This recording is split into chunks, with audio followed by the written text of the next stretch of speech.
Thank you. I'm going to take you on a journey today, and the journey is about self-confidence. There's no magic button. I can't say, hey, this plane is going down. Who can fly it? Put your hand up. I can. I'm confident. Repetition, repetition, repetition. We want to be in a situation where I've done this 1,000 times.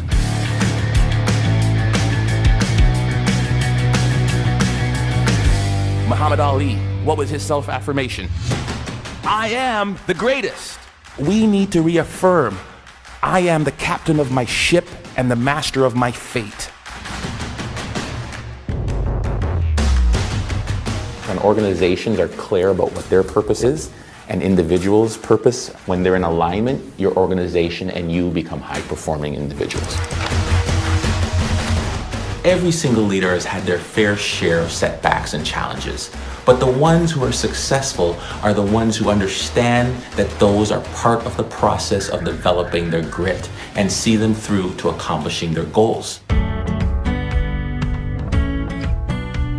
We talk in psychology about this thing called centering.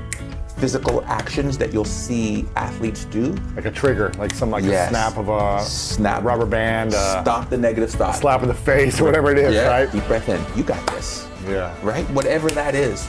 So you gotta stop and add a positive affirmation.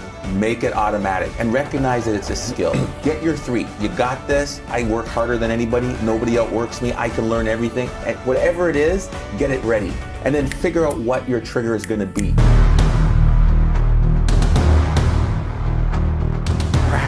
Practice, practice, and do not accept failure. Maybe it shouldn't be repetition. Maybe the answer should be persistence. Because we all repeat something, but very few of us really will persist. So that's one way to build self-confidence. Get out there, do what you want to do, and do not accept no.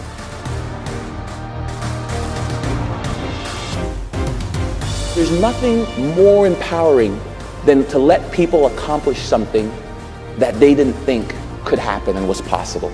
If I could give you one thing to take from this, it is no one will believe in you unless you do.